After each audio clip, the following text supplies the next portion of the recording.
everybody, my name is Mars. You can call me MG if you'd like, and today I've got a super fun video that I've been planning on making for a little while, and I'm finally getting around to it. This is a video where I'm going to recommend books based on other books you might have liked. So if you like book A, check out book B. If you liked book B, check out book A. That sort of thing. These kind of videos are very popular. I don't know why I'm like over-explaining this. Most of these books are fantasy. I consider all of these books to be fantasy, but one is technically just historical. It just has a fantasy feeling to it. So we're gonna let it slide and consider it fantasy for these purposes, but I have 5 different pairs of books, so 10 books total to talk about.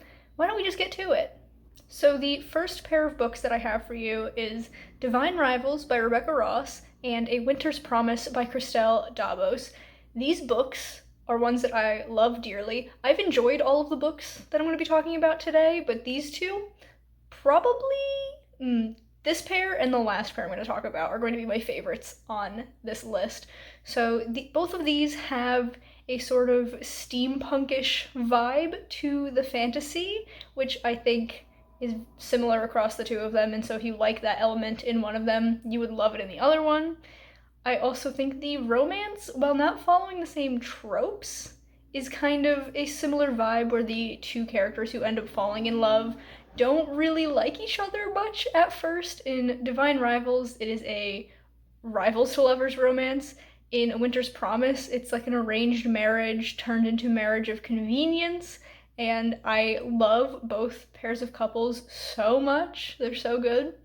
So if you're looking for something that has a like clockwork steampunky aspect to the fantasy and you want a romance where the couple don't like each other very much at first, definitely these books are your way to go. If you liked one, check out the other. The next pair of books that I have to tell you about is The Poppy War by R.F. Kuang and An Ember in the Ashes by Sabaa Tahir. Both of these are kind of like wartime fantasy.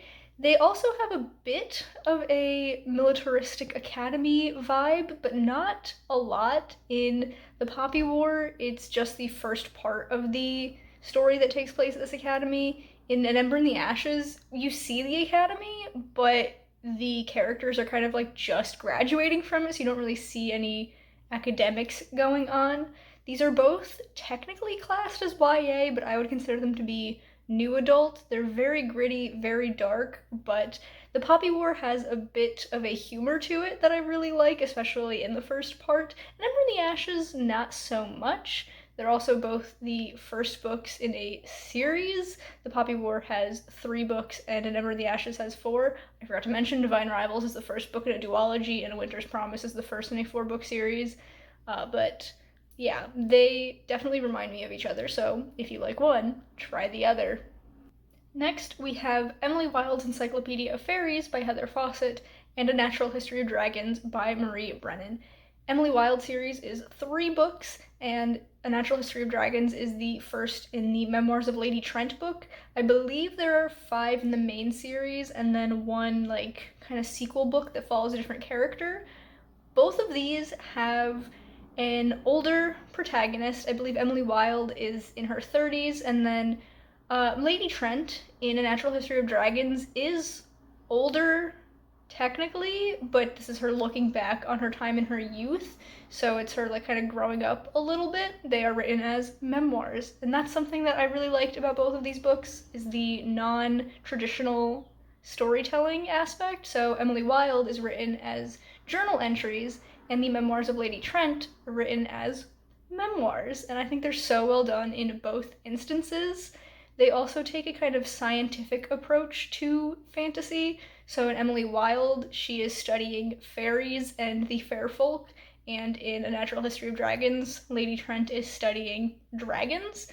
So I think that's such a cool aspect. They're very interested in the biology, the anthropology, all of that fun stuff relating to their respected interests, and I love them both. And now we come to the duo where one of them isn't technically fantasy, but it feels like fantasy to me. So we have Stalking Jack the Ripper by Kerri Maniscalco and Anatomy, a Love Story by Dana Schwartz. Technically, Stalking Jack the Ripper is not classified as fantasy. I think it feels like a fantasy even if there's no like magical elements to it. there are definitely magical elements in Anatomy, which is the first book in a duology. Stalking Jack the Ripper is the first in a 4-book series. So Stalking Jack the Ripper takes place during the times of the Jack the Ripper murders and follows our main character, who is studying to be a forensic scientist of sorts, and she helps solve that case. Anatomy, a love story, takes place in Victorian times, and the main character wants to be a surgeon, and she enlists the help of a resurrection man to get bodies in order to learn. They're both young women in fields that women aren't really allowed into at this time, so there's some subterfuge, some hiding of identities. If I can speak properly, that'd be great. They both also have a little bit of a romance going on. I mean, Anatomy is called a love story. I haven't gotten super far into Stalking Jack the Ripper as a series. I've read the first book, so I don't know just how far the romance goes, but I have read both books in the Anatomy duology, and it is quite romance focused. So if you're looking for one with a little bit more of the fantasy element, then Anatomy is the way to go, but Stalking Jack the Ripper is just as good and very similar vibes. And finally, we are down to our 5th pairing already. We have One Dark Window by Rachel Gillig and Dreams Lie Beneath by Rebecca Ross.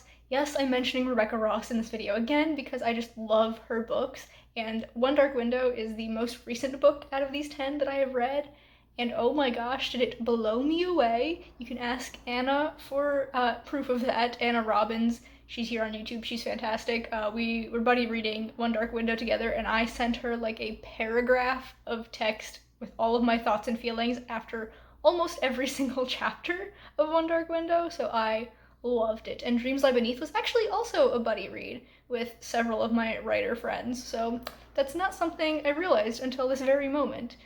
These don't have a ton in common story-wise, but I feel like the vibes are very on par with each other.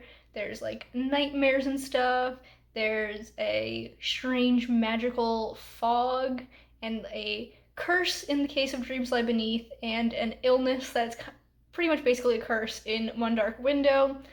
These two definitely have the most tenuous connection out of these. If you like this, try this pair.